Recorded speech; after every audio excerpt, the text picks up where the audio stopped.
So now let's talk about time management.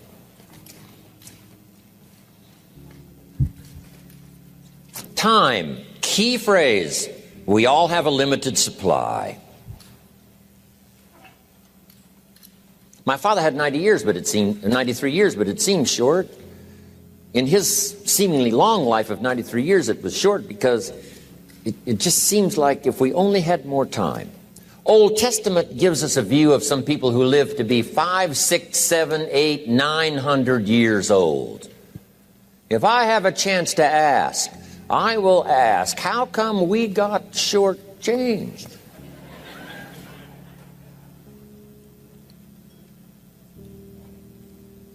Wouldn't that be a good question if you had a chance to ask?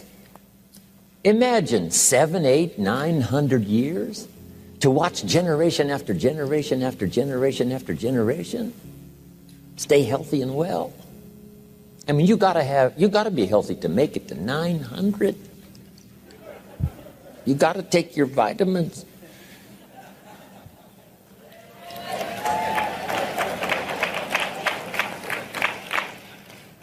I'm pushing the Bible, I'm pushing vitamins, I'm doing good today. So, the key is time is precious. Now let me give you Bill Bailey's description of time. Life is not just the passing of time. Life is not just the passing of time. Life is a collection of experiences, their frequency,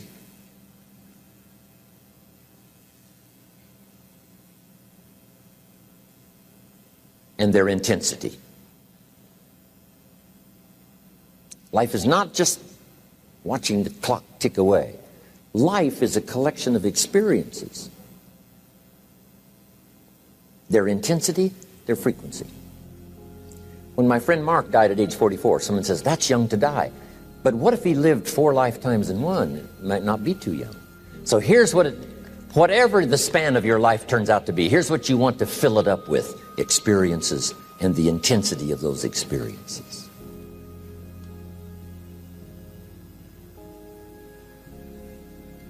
But now let's talk about the management of time. Here's one of the best ones. We covered earlier, when should you start building this hotel? Answer: as soon as you have it finished. Now jot this one down on time management. When should you start the day? As soon as you have it finished. Plan the day the best you can, leaving plenty of room for improvising and surprises and all the stuff that happens during the course of the day. But if you've planned a good, productive day, now you start that day, you can't believe how much more valuable your time will be. Don't start the day until you have it finished. Now here's the next one. Don't start the week until you've had it finished. Now to lay out a week is a pretty good challenge. Next, don't start the month until you have it finished. The places to go and the people to see and the productivity and the sales and the customers and the development and all the rest of what you want to accomplish during the course of 30 days. Don't start the month till it's finished. And then here's the big one. This is really challenging. Don't start the year until you have it finished. To the best of your ability. It can't be finished like minute by minute. But in terms of the sweep of what you want to accomplish in the year 2002, make sure that that's set and ready to go by the time January 1st rolls around. And it might get all upset, and it might get torn up, and you do a new one. You make so much progress the first 90 days that now you've multiplied it all by 2, by 3. Because that happened to me. I thought, wow, this is going to be a great year. By the time I'd finished the 3rd month, I'm rolling, I'm soaring. So many things are happening, I revised my whole year's plan. Okay. Now, jot this down. Approaches to the management of time. Here's the first one. Ignore the subject. I mean, that's good advice. Don't let anything overly bug you. Because remember now, you don't have to do anything. Someone says, well, I got to get a handle on my time. The answer is no, you don't. If you want to let it all go, you can let it all go. I mean, this is good advice. Somebody says, you ought, you ought, you ought. Jot this down. Ignore all the you oughts or you should. Only if they're giving general information. We should. It's better to say if you're teaching, we should. Not you should, we should. Then you let me listen in without it being too confrontational. If everyone did this, see, that'd be great. And then you give a person a chance to choose to do it or not to do it. But when you start the you ought, now see if I don't, now see we got some tension and maybe some problems. So you oughts seem to always create problems. When you're talking to your kids, you say, no, if kids would do this, not always saying if you did this, life would be better. But if kids did this, life would be better. It's like making a little talk and letting them listen in. And then it's a little less confrontational. It gives us a choice. In one of my seminars, here's what I teach. All life form strives to the max of its potential except human beings. All life form strives to the max of its potential except human beings. How tall will a tree grow? As tall as it possibly can. You never heard of a tree growing half as high as it could. No, trees don't grow half. A tree drives its roots as deep as it can, reaches as high as it can, produces every leaf it can, every fruit it possibly can. To the max. Every life form strives to the max, except human beings. Now, why not human beings? Jot this down. You've been given the dignity of choice. You're not a robot. You don't have to repeat this year the same as last year. You can tear up last year's plan, develop a new plan.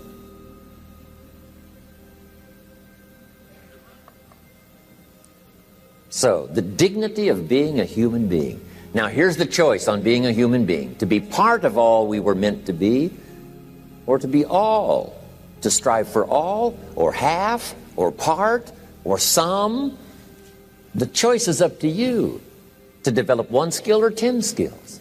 Someone says, well, I'd be happy with just one more language. Well, some say, hey, I'm going to learn 6 or 7. And this is all a matter of choice. And when someone says, no, you ought to learn 4, you've got to resist all that. Because this is personal dignity. And you don't want to destroy someone's dignity by doing all the oughts, and then they feel reluctant to do it. Now we've got problems. So if you want to, just ignore this subject on time management. Now here's the next one. Step down to something easier.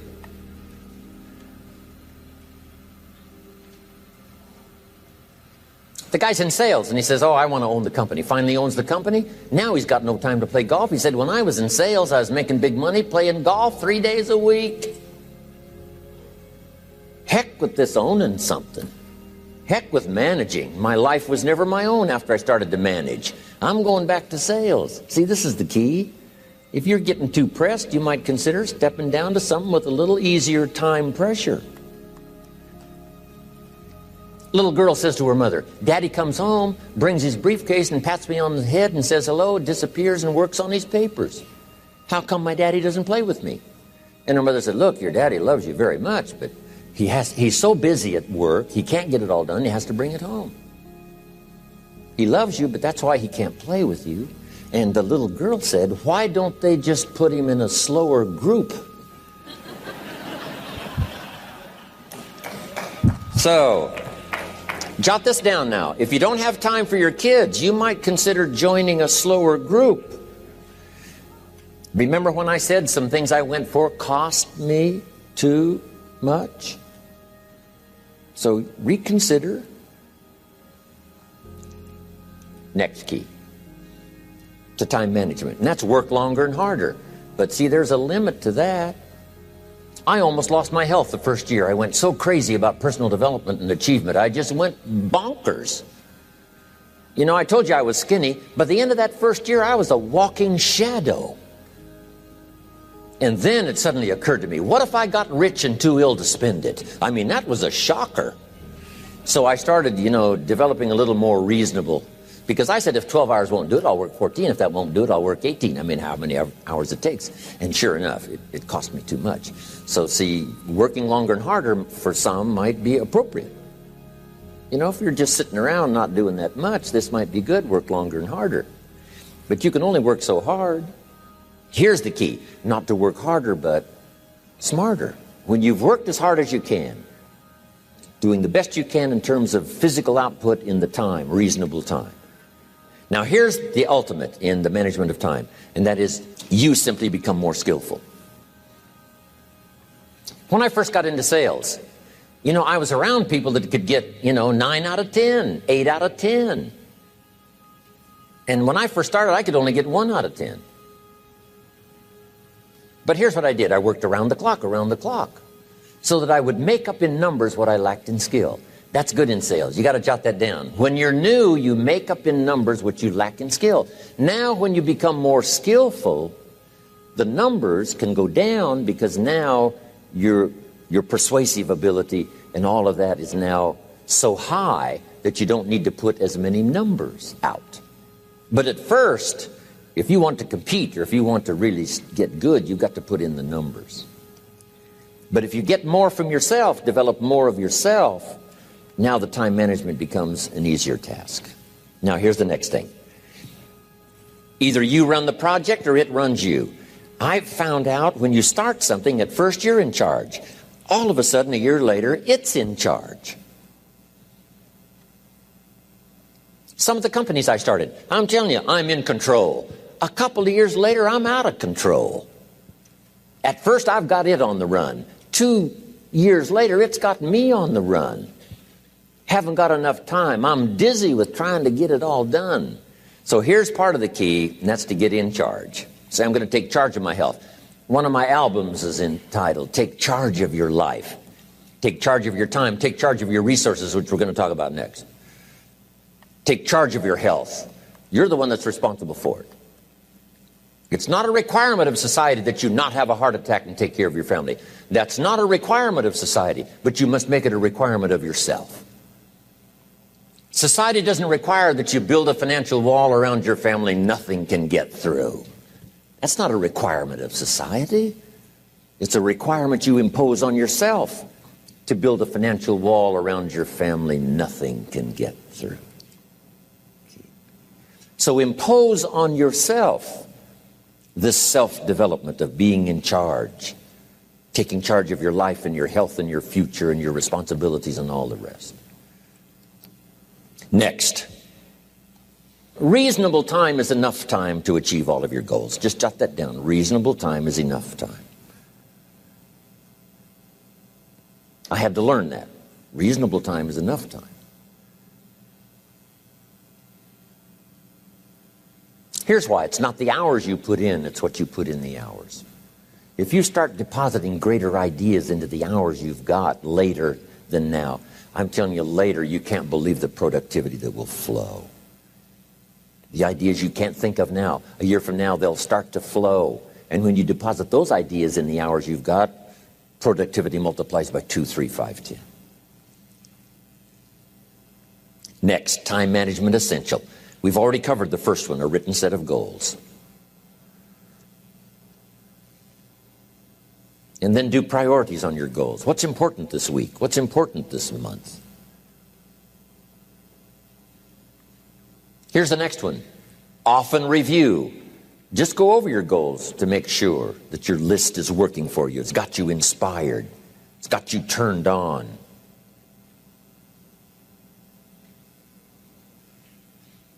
Somebody says, how come you're up so early? Say, if you were headed where I'm headed, you'd be up early too. Wow. If you were going to meet who I'm going to meet, you'd be up early. If it was going to stack up for you like it's stacking up for me, you'd be getting up early. Wow. Here's some more time management essentials. Learn to study what we call majors and minors. You pick up the phone. Here's what you must say when you pick up the phone. Is this a major conversation or a minor conversation? If it's minor, a few pleasantries and you're done. If it's major, maybe you've got to make a few notes. So here's the next one. Important conversations, make an agenda before you make the call. Just jot down a little agenda. It's so easy now to just talk out of your head. Did you ever hear a conversation end like this? Let's see, there was something else. See, you don't look that swift. I can't think of it right now. I'll call you back. See, you look a little incompetent. Let's see, there was something. It escapes me right now. Really? So have you got this now? Make an agenda before you make a call if it's an important call. Now later that saves you all kinds of stuff. You call John in, the salesman, say, John, remember those 4 things we went over? He said, no, we didn't talk about that. And then you pull out your daytime or whatever, and there's the list you made when you made the call. He said, oh yes, seems like I do remember. And you've got him with your list. If it's just, salespeople especially can talk you out of what's in your head. It's true. No, we didn't talk about that. And if you don't have a little proof, I'm telling you, it's gone. So make an agenda before you make a call. So what's major, what's minor? Now here's the key on this. Don't major in minor things. If you take up major time to do minor things, I'm telling you, you'll be behind the curve constantly. Here's what we learn in sales training. What's major time and what's minor time? Here's minor time, thinking about prospects. Here's minor time, making lists of prospects. Here's minor time, keeping books on prospects. Here's minor time, going to see the prospect. Here's minor time, evaluating the prospect after you've been there. That's all minor time. Here's major time, in the presence of the prospect. That's major time. And if you took a look, if you're in sales and you took a look at a week, you'd say, my gosh, I'm spending 90% of my time on the minor stuff and so little time on the major stuff in the presence of. How many hours in the presence of in my day? How many hours in the presence of during my sales week? Because the time that really counts is in the presence of the prospect. Majors and minors. Here's another key time management essential. Don't mistake movement for achievement. It's easy to get faked out by being busy. Guy comes home at night all exhausted, falls in the chair and says, oh, I've been going. Here's the big question. Doing what? It's not the going. Some people are going, and they're doing figure eights. I mean, their progress is small. So don't mistake movement for achievement. Here's another one in sales we learned. Don't mistake courtesy for consent. If somebody's pleasant and they nod, you say, oh, they're going to buy. No, they're courteous. You can't mistake courtesy for consent.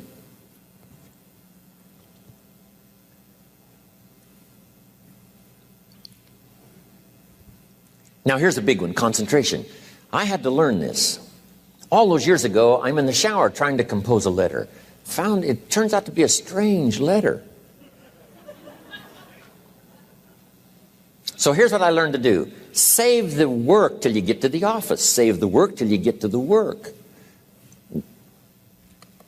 Don't try to get to the office on the way to work. On the way to work, enjoy the way. In the shower, enjoy the shower. Then go to work when you get to work. I found this to be helpful. Concentration. Here's another big one. Learn to say no. I'm telling you, in such a social society we have now, it's so easy to try to be a nice person, saying yes, yes, yes to everything. Find yourself overloaded. Now you got to call and make the, well, gosh, you know, all the time it takes to back out of something that you said yes to too quickly.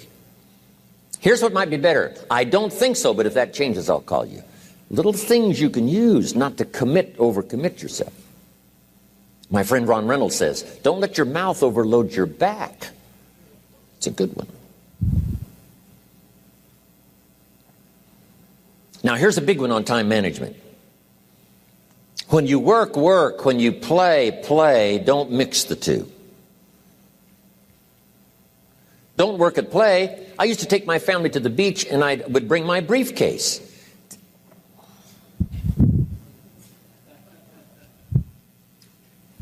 I learned not to do that. Or at the beach, I'm saying I should be at the office. I should be at the office. Now my family's upset because I'm at the beach and I'm thinking office, office, office. Now when I'm at the office, I'm thinking what? I got to get my family to the beach, the beach, the beach. So things are not going too well at the office because I'm thinking beach, and things are not going too well at the beach because I'm thinking office. Here's what I learned to do. At the beach, be at the beach. At the office, be at the office. When you work, work. When you play, play. Don't mix the two. Don't work at play. Now, here's one of the most important ones. Don't play at work. Work is too serious. You don't want the reputation of being the office joker. It's not a good one. Yes, there's time for some pleasant stories. Yes, there's time for a little humor. Yes, best if it's a happy office, of course. But I'm telling you, you got to be serious about work, because you're parting with a piece of your life for the work you do. Your work costs you a piece of your life. Here's what it's called: serious business. Not grim, not unhappy, but serious. Key. Don't play at work. The old expression, I don't think we use it anymore, horse around at the office. Play around, play jokes, play tricks. No place, not at the workplace. At the beach, yes. At the bar, yes. Somewhere else, not work. You got to treat work with all due conservative passion, because it's leading you to your future. Here's another key phrase: all work is good. You may not like your job, but if it's the stepping stones to get you to where you want to go, you got to appreciate your job. You don't have to have a passion for your job. Here's the ultimate passion: a passion for incredible success in every department of my life. That's the passion. But don't look down on some menial job you have to do to finally get you to where you want to go. No job is menial. No job is not, every job is noble. Training life for pay, making a contribution to society. Next, analyze how you are. And if you have some weaknesses, if you can't, doesn't seem like you can change, here's the key: get it covered. I used to keep promising myself I'd keep the books, keep the books, keep the books. Finally, I gave that up. And back then, it only took me an extra $50, $60 a month for some accountant to keep the books. I said, no, I'm going to save the $50. You can't believe what I started losing in productivity because I tried to save the $50. So the key is, a lot of the time you can stay like you are, but just make sure you get it covered. Okay. Next, beware of the telephone and all other systems of communication, especially the telephone at home and systems of communication at home. And here's one of the best lines I've got for you for the weekend: let all communication systems serve you, but don't let them intrude. When it comes time to have dinner with your family, you shut off all systems, unless the ones that can take messages silently. Don't let the phone ring. Don't let anybody intrude, come through the front door nor the back door, nor through the telephone or any other device. So you can't reach John and his family when he's having dinner. The President of the United States couldn't get through. If you develop that kind of a reputation, father, mother, when we have dinner, when we're visiting and have this time with our family, nothing intrudes. So don't let these clever little devices keep intruding.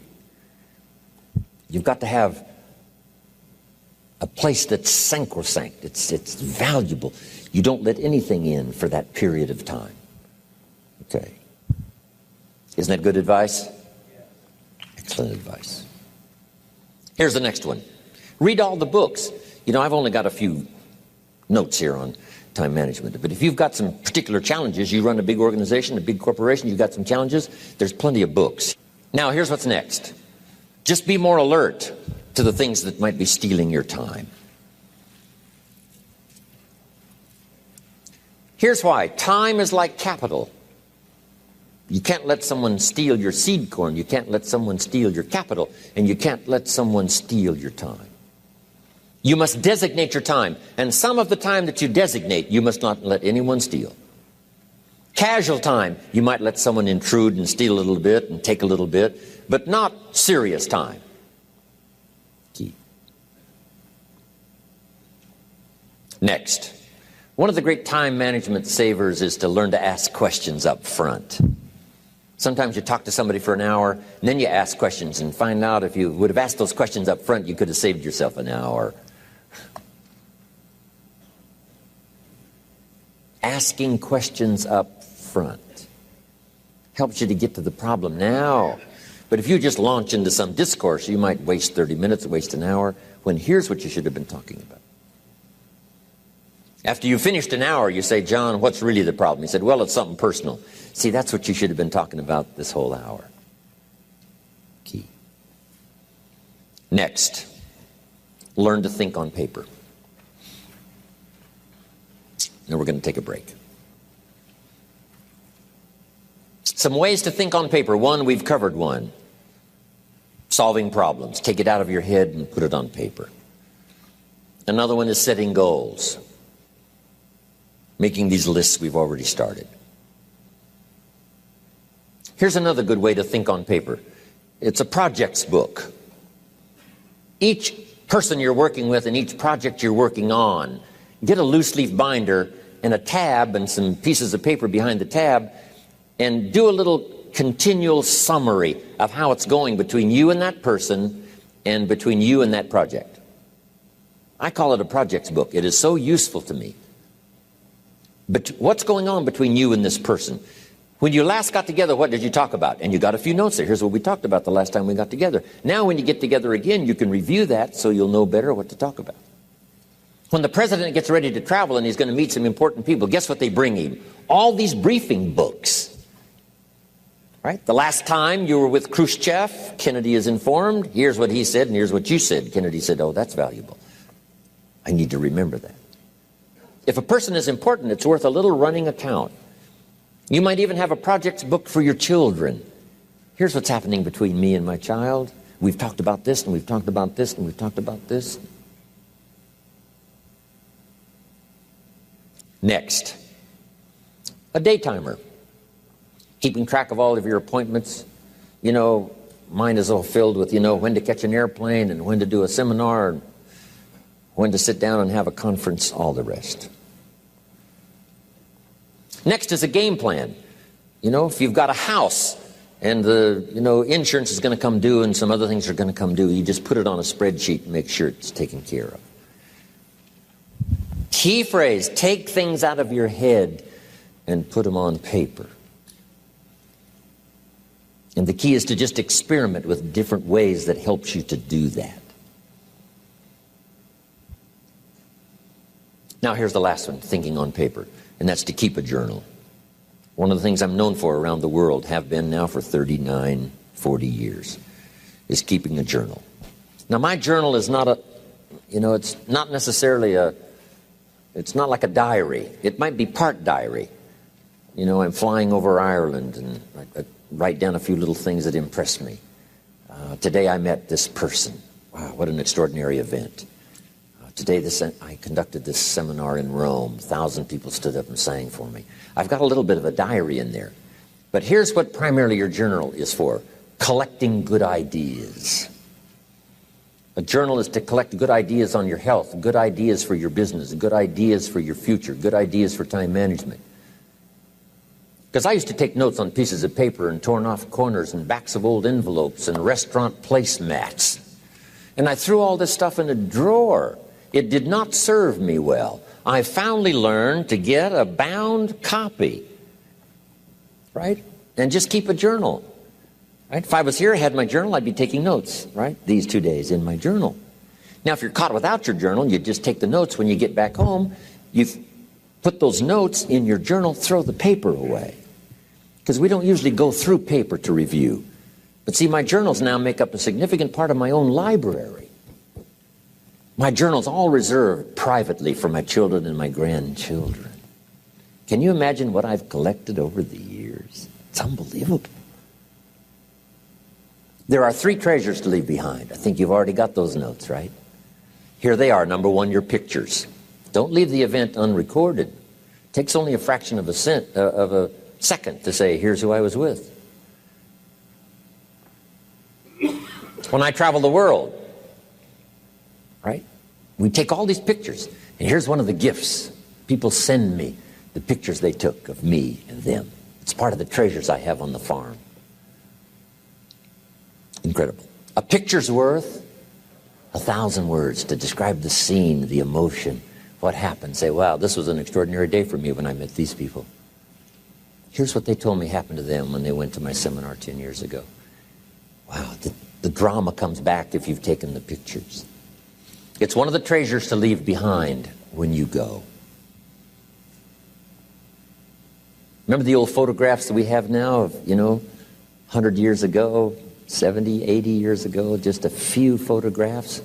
What would it be like if you had thousands of photographs of the past, of your history, your mother, your father, right? Grandparents?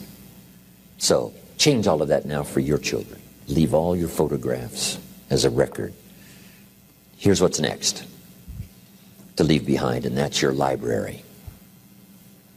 The books that changed your life, the books that changed your health, the books that rescued you from oblivion, the books that you passed on to other people, they were so exciting for you, the books that made you financially independent, the books that developed your leadership, the books that gave you wisdom to ponder when things were tough, the books that got you through the winter, the books that helped you to plant in the spring and harvest in the fall. What a treasure to leave behind. If you do that, here's what's for sure. Your books will be more valuable than your furniture. Wow. Now, the third treasure to leave behind is your journals. The notes you took that helped you to live life as you lived it. Long after you're gone, a treasure that children, grandchildren, great-grandchildren will find so fascinating. They may use it to help guide their own life into their own future. Wow. Okay, we've run out of time for time management.